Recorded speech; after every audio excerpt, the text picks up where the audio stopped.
I'm Atra al-Nashar in Washington. President Trump continues to put pressure on the Federal Reserve to cut interest rates when it meets again at the end of the month.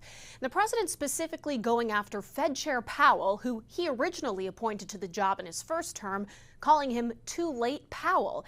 Well, Powell is now responding to the criticism.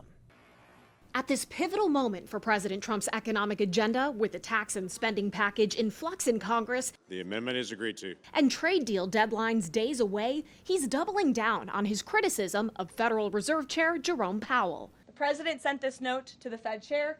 It says, "Jerome, you are as usual too late. You have cost the USA a fortune and continue to do so. You should lower the rate by a lot.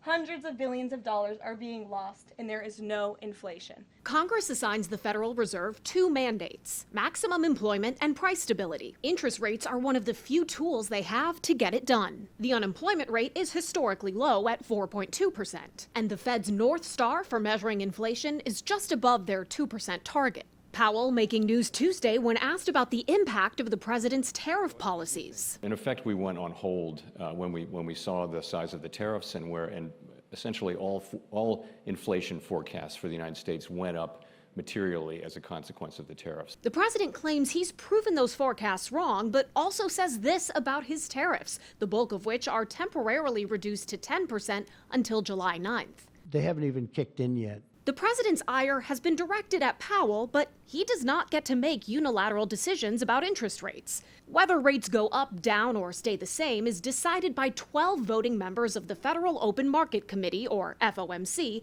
that meets 8 times a year. Powell's term as chair ends next May. His potential replacement, Treasury Secretary Scott Bessent, weighing in. They made a lot of mistakes in 2022 by waiting too long to hike, and maybe they're doing the mirror image of that by waiting too long to cut. Powell said the majority of the FOMC believes it will be appropriate to cut rates later this year.